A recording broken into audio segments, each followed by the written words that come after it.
नमस्कार दोस्तों, मेरा नाम प्रवीण सारस्वत है। आपका स्वागत है हमारी संस्थान अंक विज्ञान में।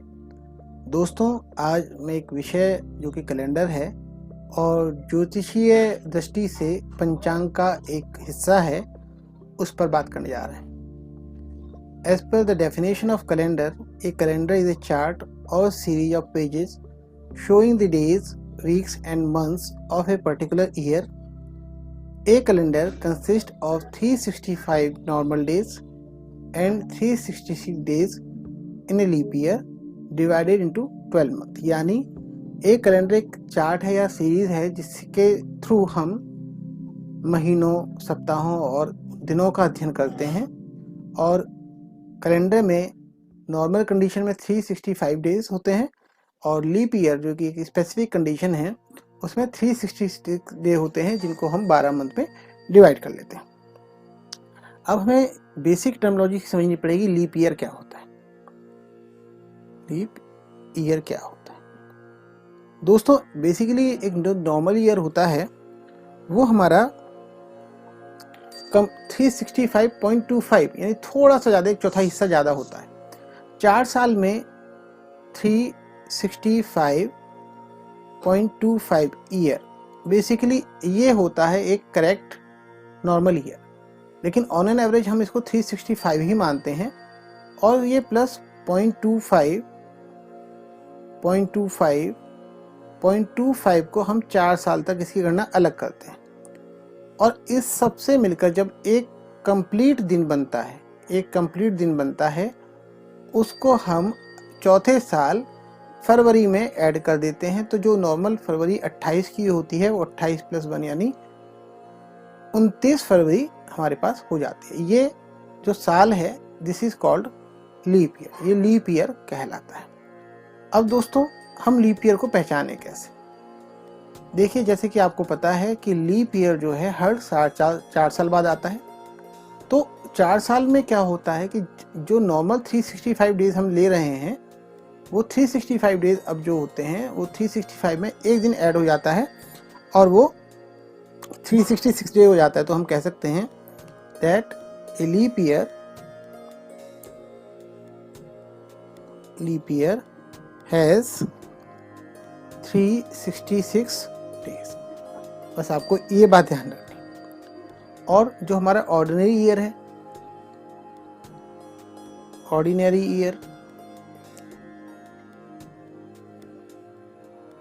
ये हमारा ऑर्डिनरी ईयर में कितना होता है? 365 डेज। अब यहाँ आप इसको समझें, 365 डेज। साथ में हमें एक यूनिट और समझनी पड़ेगी कि जो 1 वीक होता है, एक वीक जो होता है, एक वीक में हमारे पास 7 डे होते हैं।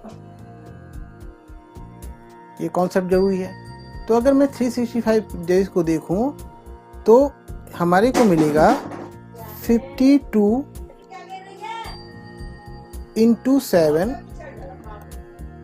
+ 1 यानी हम 365 को, अगर मैं इसे दूसरी तरह से समझाऊं आपको, तो 365 को हम 364 + 1 कह सकते हैं, एक कह सकते हैं।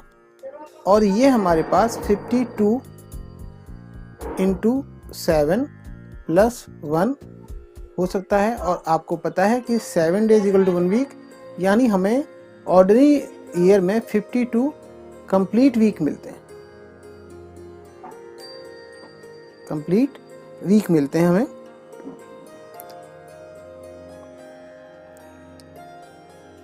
और ये जो 1 है, ये हमारे पास एक डे एक्स्ट्रा हो जाता है हर साल।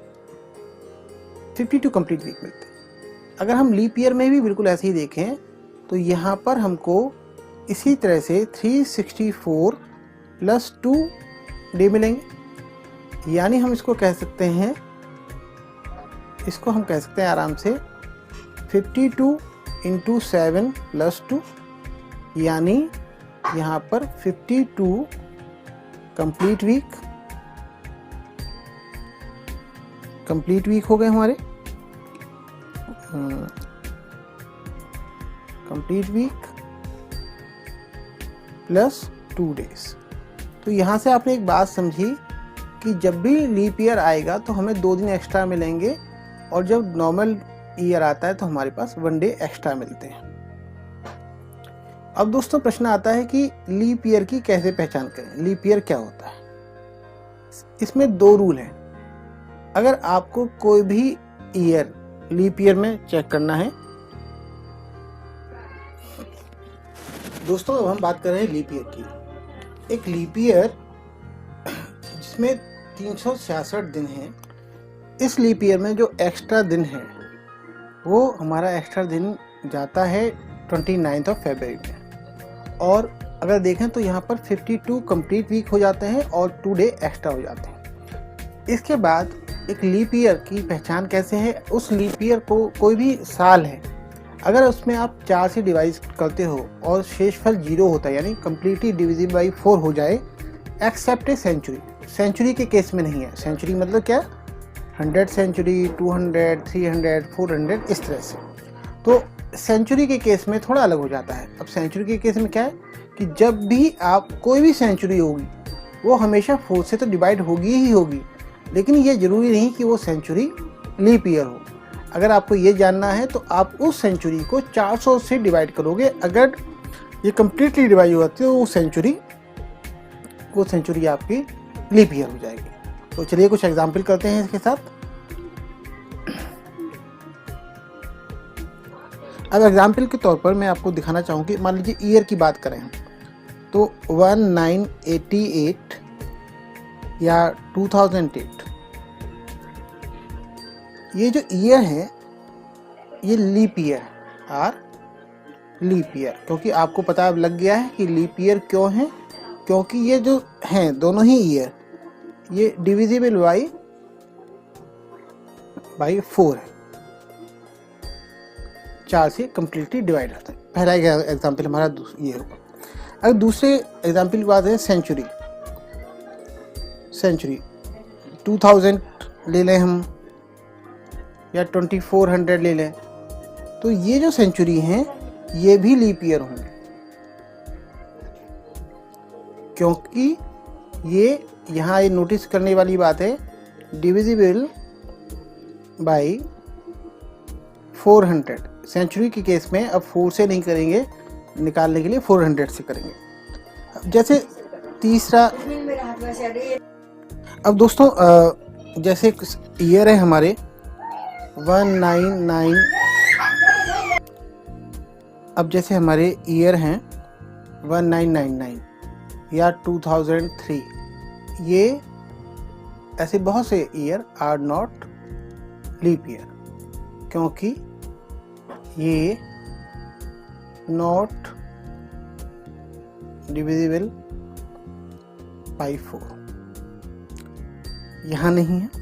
और सेंचुरी जैसे 1700 सेंचुरी है, 1700 या 1800, ये जो भी हमारे सेंचुरीज हैं ये 4 से तो डिवाइड हैं, लेकिन सेंचुरी के केस में मैंने आपको बताया कि 400 से डिवाइड होना चाहिए। तो ये भी जो हैं हमारे are not leap year, because not divisible by 400, 400 से ये हम डिवाइड नहीं होते हैं। तो आगे चलते हैं और देखते हैं कि हम सेंचुरी के बारे में और क्या जानते हैं। अब दोस्तों हमें थोड़ा सा सेंचुरी को समझना पड़ेगा। सेंचुरी जब हम शुरुआत कर रहे हैं 1 से लेकर 100 तक, ठीक है, तो ये हमारे 100 साल हो गए। 100 साल में अगर मैं इसकी गणना करना चाहूँ तो 100, अब हम देखेंगे एक सेंचुरी में कितने लीप ईयर होते हैं। अगर मैं आपको रफ बताऊं तो 100 साल और जो एक हमने शुरुआत लिया, तो हमारे पास बेसिकली 99 ईयर का गैप आएगा अगर हम पहले साल को हटाएंगे। इससे अगर मैं 4 से डिवाइड करूं तो यहाँ पर 4 दूनी 8, 1 बचेगा, यहाँ आएगा, और यहाँ पर आएगा 4 चौक 16, बचेगा 3। यानी कि एक साल 100 साल के समय में हमारे पास जो कंप्लीट ईयर है जो हर 4 साल में का आता है, तो हमारे पास 24 100 साल में इन ए सेंचुरी हमारे पास क्या होगा, 24 लीप ईयर होंगे। और अगर 100 साल में से 24 साल ऐसे हुए जो लीप ईयर हुए, तो 100 माइनस 24 यानी 76 हमारे पास, प्लस हमारे पास 76 ऑर्डिनरी ईयर होंगे। तो आप ये समझ लें कि 100 इज इक्वल टू 76 प्लस 24, जिसमें 76 हमारे पास ऑर्डिनरी ईयर हो गए ईयर, और 24 हमारे पास लीप ईयर हो गए। अब दोस्तों एक बहुत इंपॉर्टेंट कॉन्सेप्ट है कि एक सेंचुरी में कितने एक्स्ट्रा डेज होते हैं।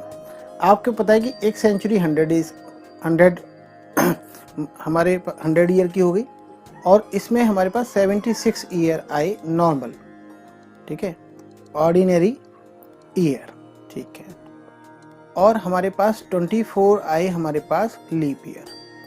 जैसा कि आपने अभी पिछले पेज पढ़ा कि ऑर्डिनरी ईयर में एक दिन एक्स्ट्रा होता है यानी 76 इंटू 1, और लीप ईयर में 2 दिन एक्स्ट्रा हो जाते हैं तो 24 इंटू 2।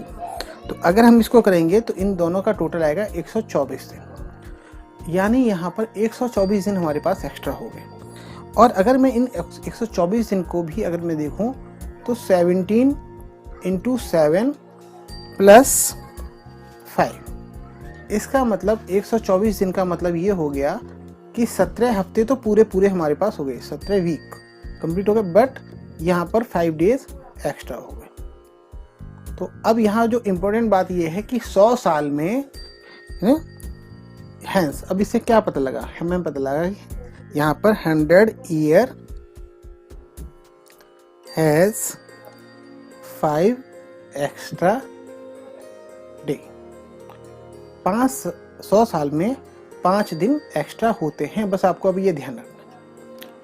अब दोस्तों समझने वाली बात है कि अगर मैं रूल आपको डिफाइन करने जा रहा हूँ, जैसे कि अभी हमने पीछे पढ़ा कि 100 साल में हमारे पास 5 दिन का अंतर होता है, मतलब 5 दिन एक्स्ट्रा होते हैं, हफ्ते पूरे हो जाते हैं उसके बाद 5 दिन, यानी पूरा हफ्ता होने में भी 2 दिन बाकी रहते हैं।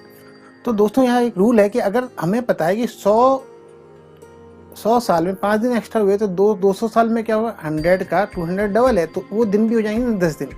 अगर मैं इन 10 दिन को 7 से भाग दूं तो हमारे पास 3 दिन शेष बचेंगे, यानी ये 3 दिन एक्स्ट्रा हो जाएंगे जो मैंने यहाँ लिखे हुए हैं। इसी प्रकार जब 300 साल के लिए हम बात करेंगे तो 300 साल यानी 3 गुणा 5, यानी जो 100 दिन के 5 एक्स्ट्रा थे, तो यहाँ पर 15 आ जाएगा हमारा।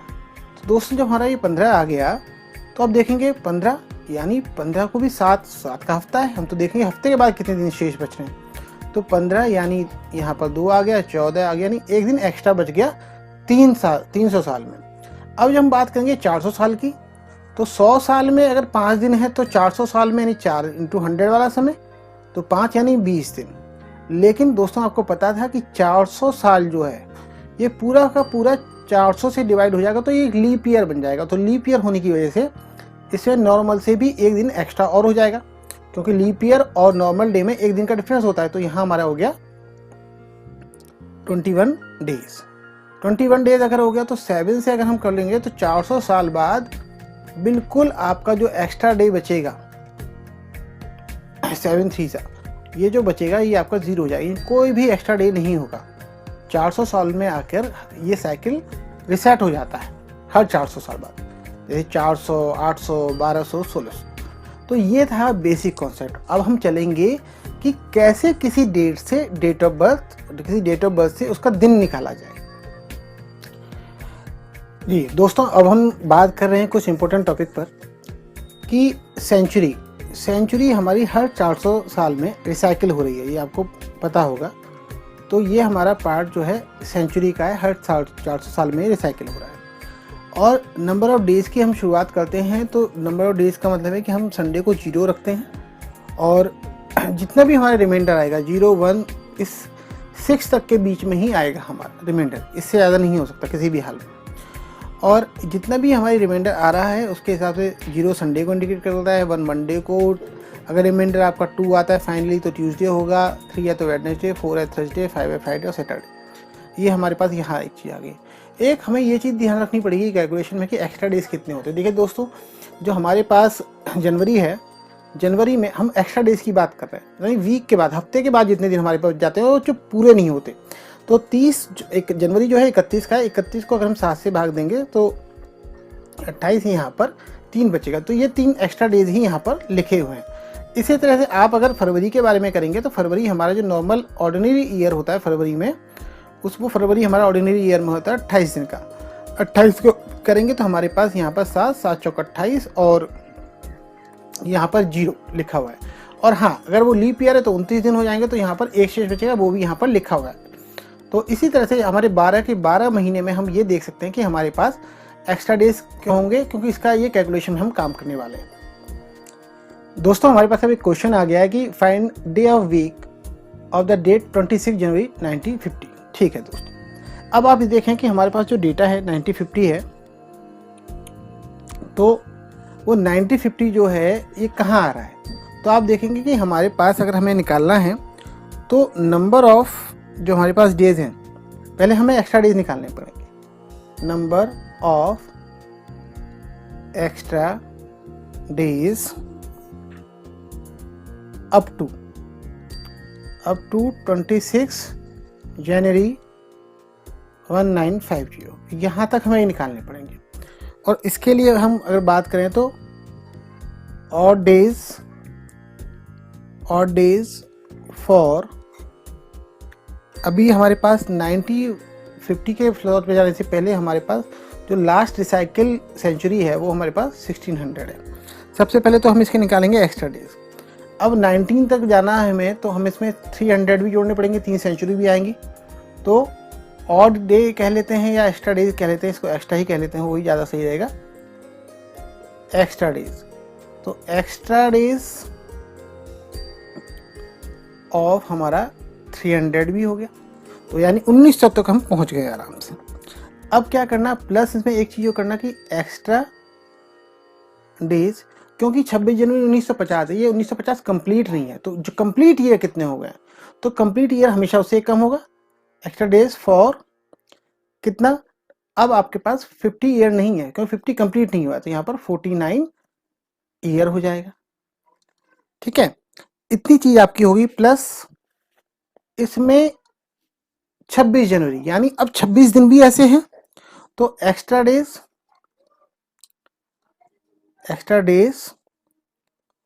ऑफ 26 डेज ऑफ जनवरी 1950, ये एक फॉर्मूला बन गया। अब अगर हम इसको देखें दोस्तों, तो सबसे पहले 1600 में कितने एक्स्ट्रा डे बने, आपको पता है, मैंने आपको अभी पीछे बताया था यहाँ पर कि 1600 में, मतलब हर 400 साल में नंबर ऑफ डे एक्स्ट्रा होते हैं, यानी जब सेंचुरी 400 होगी, 800 होगी, 1200 होगी या 1600 होगी, इसमें कोई भी एक्स्ट्रा डे नहीं होगा। तो इसका मतलब जो हम अब आगे करने जा रहे हैं उसमें सबसे पहले तो 1600 के लिए कोई एक्स्ट्रा डे नहीं होगा, तो ये तो प्लस हो गया। अब 300 के लिए एक्स्ट्रा डे क्या होगा, 300 के लिए एक्स्ट्रा डे आप अगर पीछे जाके देखेंगे तो आपको पता लग जाएगा। 300 के लिए एक्स्ट्रा डे है आपका 1, ठीक है ना, तो हम 300 के लिए यहाँ पे लिख देंगे 1। अब प्लस 49 ईयर के लिए एक्स्ट्रा डे कितने होंगे, तो दोस्तों पहले आप ये देखो 49 ईयर में लीप ईयर कितने थे। तो अगर इसका निकालना है तो सीधे सीधे इसकी ना 4 से इसको डिवाइड करो, तो आप जानेंगे कि यहाँ पर 1248 यानी 1, इसका मतलब 12 कंप्लीट लीप ईयर होंगे। अगर 49 में 12 लीप ईयर हो गए, है ना, तो हमारे पास कितना हुआ, 12 लीप ईयर होंगे ईयर, प्लस हमारे पास होंगे इसमें 49 में से कर दें तो 37 ऑर्डिनरी ईयर। तो अब 12 ईयर में, तो यहाँ पर हर लीप ईयर से 2 दिन एक्स्ट्रा मिलते हैं, आपको पता ही है, तो 12 × 2 करेंगे, प्लस जो नॉर्मल ईयर होता है उसमें 1 दिन एक्स्ट्रा होता है, तो यहाँ पर 37 इंटू 1 करेंगे, सिंपल सी बात है, बहुत आसान सी। प्लस अब आपको ये देखना है कि 26 दिन है, जो 26 दिन में क्या हो रहा है ऐसा कि कंप्लीट वीक नहीं बन पा रहे। तो अगर कंप्लीट वीक में नंबर एक्स्ट्रा डी निकालने, तो एक्स्ट्रा डी निकालेंगे तो 26 से करेंगे, तो 7 या 21, यहाँ से आपको 5 मिलेगा। यानी अभी एक हफ्ता पूरा हो गया, जो अगला चला है, यहाँ 5 दिन हमारे पास एक्स्ट्रा भी है। जब हमारे पास ये डिटेल आ गई तो टोटल अगर आप इनको जोड़ेंगे तो हमारे पास 67 डेज आएंगे एक्स्ट्रा, ठीक है। और 67 डेज आएंगे, अभी डेज हैं। अब इसको क्या करो, दोबारा से एक्चुअल हमें चाहिए कि एक हफ्ते को कम होने में, पूरा होने में क्या लग रहा है। तो यहाँ पर 67 को अगर मैं 7 से फिर डिवाइड करूँ तो 7 9 जा 63, 7 9 जा 63, ये हो गया हमारा यहाँ पर 4 बचा। इसका मतलब हमें ये पता लगा कि 9 हफ्ते तो पूरे हो गए थे लेकिन 4 बचा हुआ था। तो आप इसको कहो 9 वीक प्लस 4 डेज। ये अब हम हमेशा उनको देखते हैं जो कंप्लीट नहीं होते। तो हमारे पास यहाँ पर जो एक्स्ट्रा डे बचे, ये 4 एक्स्ट्रा डे बचे हमारे पास। मैंने जैसे कहा था कि ये हमेशा 0 से 6 के बीच में रहेगा। अब आप देखें कि ये 4 किसको इंडिकेट कर रहा है। अगर आप यहाँ देखेंगे तो 4 हमारा थर्सडे को इंडिकेट कर रहा है। इसका मतलब इट वॉज थर्सडे ऑन 26 जनवरी 1950। आशा है आपको ये कॉन्सेप्ट समझ में आया होगा। बहुत आसान सा कॉन्सेप्ट है। और अभी हम एक क्वेश्चन और कर लेंगे जिससे आपको ज़्यादा समझ में आएगा। बहुत बहुत धन्यवाद, थैंक यू सो मच। और दोस्तों ये क्वेश्चन हमारे सामने आया कि find the day of week of 2 October 1869। अब इसे थोड़ा सा हम फास्ट ट्रैक तरह से करेंगे। सबसे पहले आप देखो कि एक्स्ट्रा डेज, ठीक है, extra days till the year 1868, till the year 1868। अब 1868 क्यों लिया, 69 क्यों लिया, 69 कंप्लीट नहीं हुआ है। अब यहाँ पर हम देखें तो वहीं पर 1600 तो हमें आएगा ही आएगा। 1600 में फिर 1600 के लिए एक्स्ट्रा डे निकालेंगे, ठीक है ना। अब आप इसको ऐसे में एक रफ में भी समझाता हूँ आपको कि क्या बनना है। 1868 को अगर मैं देखूँ तो 1600 का साइकिल पूरा करना पड़ेगा, फिर यहाँ पर जैसे 200 का साइकिल पूरा करना पड़ेगा, फिर जैसे 68 ईयर का साइकिल पूरा करना पड़ेगा, फिर वो निकालेंगे आगे और चीज़ों को। तो सबसे पहले हम फास्ट ट्रैक करना है, इसका थोड़ा सा तेज़ी से करना है। तो हम देखेंगे कि इसको हम 1600 प्लस 200 प्लस 68 कह सकते हैं, नहीं कह सकते हैं। अब इनके आप आराम से इसके 1600 का बैलेंस 0 होता है, कोई रिमाइंडर नहीं होता। 2 में हमारा आता है, अब देख लेते हैं, 2 में आता है हमारा शायद कितना 3, यानी 200 साल में 3 एक्स्ट्रा डे होंगे, ठीक है जी। 200 साल में 3 एक्स्ट्रा डे हो गए, यहाँ पर 3 ना लिख लो आप। अब 68 ईयर में लीप ईयर कितने आएंगे, सो 68, ठीक है ना। तो 4 2 बच्चे, यानी 17 लीप ईयर होंगे। अगर 17 लीप ईयर हो गए तो 17 लीप ईयर हैं, तो चलिए 17 लीप ईयर तो हैं, यानी यहाँ पर हम इसको एक सेकेंड में इसको ले लेता हूँ पेन से दूसरा। अगर 68 में से 17 लीप ईयर हो गए तो इसका मतलब 51 हमारे पास नॉर्मल ईयर बचे। तो यहाँ पर हम कहीं लिख लेते हैं आपको समझाने के लिए, ताकि आप भूलें ना कि 68 इन 68 ईयर, ठीक है। यहाँ पर हमारी जो लीप ईयर हैं ये हमारे 17 लीप ईयर और हमारा 51 ऑर्डिनरी ईयर। यानी 68 ईयर में अगर हम एक्स्ट्रा डेज की बात करें तो हमारे पास 17 इंटू 2 करना पड़ेगा प्लस 51 इंटू 1 करना पड़ेगा। इतने दिन हमारे पास एक्स्ट्रा होंगे, यानी 0 प्लस 3 प्लस 85, यहाँ पर 88 डे हो जाएंगे। अब 88 तो डे हो जाएंगे, लेकिन 7 का 6 का साइकिल ख़त्म हो जाता है, तो यहाँ पर हम इसको 7 से डिवाइड करेंगे। 7 से डिवाइड करने पर हमारे पास 12 वीक प्लस 4 डे एक्स्ट्रा आएंगे, 4 डेज एक्स्ट्रा आएंगे। अब देखिए हम ये 1868 आ रहे हैं, हम अभी अक्टूबर तक नहीं आए, अक्टूबर तक हम नहीं पहुँचे। तो अब अक्टूबर के लिए क्या करेंगे, सबसे पहले हमारे पास 4 डे एक्स्ट्रा रह गए। तो आपको मन में ध्यान रखना है, यहाँ तक तो 4 डे एक्स्ट्रा रहे, लेकिन अक्टूबर तक तो कितना रहा। अभी जो पिछले पेज पर एक साइकिल बनी है, अगर आप देखेंगे तो 3 जनवरी, यानी 3 जनवरी में थे एक्स्ट्रा डे। अब ये जो साल था हमारा, ठीक है, अब ये जो साल था, क्या ये लीप ईयर था? नहीं था, नहीं, ये लीप ईयर नहीं था, 1869 लीप ईयर नहीं था। क्योंकि लीप ईयर नहीं था तो हम यही मानेंगे कि हमारे पास जनवरी जो है और फरवरी में 0 डे आए होंगे। तो इसका हम डिटेल अगर दोबारा यहाँ लिख लें एक बार फिर आपको समझाने के लिए, तो यहाँ अगर देखें तो आप एक्स्ट्रा डेज किस में, जनवरी में हमें 3 मिले, फरवरी में हमें 0 मिले क्योंकि लीप ईयर नहीं है, अगर लीप ईयर होता तो 1 होता। मार्च में हमारा आपको मिला 3, अप्रैल में मिलेंगे आपको 2 एक्स्ट्रा डेज, मई में आपको मिलेंगे फिर 3, मई में आपको 3 मिल जाएंगे, जून में आपको फिर 2 मिल जाएंगे, जुलाई में आपको 3 मिल जाएंगे, अगस्त में आपको फिर 3 मिल जाएंगे, अगस्त में, सितंबर में आपको 2 मिल जाएंगे और अक्टूबर में आपको 2 मिल जाएंगे। लेकिन अक्टूबर में, अभी अक्टूबर में जो हम मिलेंगे वो हम बाद में देखेंगे अक्टूबर में क्या करना है। अक्टूबर क्योंकि कंप्लीट नहीं हुआ है तो अक्टूबर में 1 और 2 ही दिन तो एक्स्ट्रा होंगे बस। अब आपको क्या करना है, यहाँ पर हमें लिखना है total number of day in 2 October 1869 में 2 अक्टूबर तक टोटल दिन कितने थे, ठीक है, टोटल एक्स्ट्रा डे कितने थे हमारे पास। तो इन सबको अगर आप टोटल कर दोगे तो हमारे पास 23 डेज आएंगे, 23 डेज। और देखिए ये सारे महीनों के, ये महीना पूरा नहीं हुआ, केवल ये 1 और 2 दिन एक्स्ट्रा हैं अक्टूबर में हमारे पास जो आ रहे हैं। तो 23 दिन का अगर हम देखें तो यहाँ पर एक्स्ट्रा डे कितने हो जाएंगे, ठीक है ना। तो एक्स्ट्रा डे, क्योंकि आप जानते हैं 23 को कर दो 7 से, 3 से, यहाँ पर आपका बचेगा 2, ठीक है ना।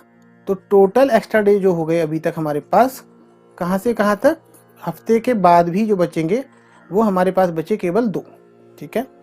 अब अभी तक आप देखें कि 1968 तक, 1968 तक आपके पास एक्स्ट्रा डे आए 4, और अब जो 69 यहाँ से स्टार्ट हुआ 2 अक्टूबर, तो यहाँ 2 आपके एक्स्ट्रा है। तो टोटल एक्स्ट्रा डेज आपके पास हो गए 4 + 2 = 6। और दोस्तों अभी पिछले पेज पर अगर आप जाके देखें तो 6 आपको क्या इंडिकेट कर रहा है, 6 आपको इंडिकेट कर रहा है सैटरडे। यानी जब ये व्यक्ति पैदा हुए जो कि हमारे राष्ट्रपिता थे महात्मा गांधी, 6 इंडिकेट करता है आपको सैटरडे से। तो उस दिन सैटरडे था, तो हम लिख सकते हैं बड़े आराम से, हेंस 2 अक्टूबर 1869 was सैटरडे। दोस्तों ये बहुत आसान सा कॉन्सेप्ट है, मैंने बहुत सारे मेथड देखे, मुझे ये आसान लगा। 1-2 बार आप प्रैक्टिस करेंगे, अपनी डेट ऑफ बर्थ इससे निकालेंगे, बड़े आराम से निकल जाएगा। तो आपका जुड़े रहने के लिए बहुत बहुत धन्यवाद, आभार, थैंक यू।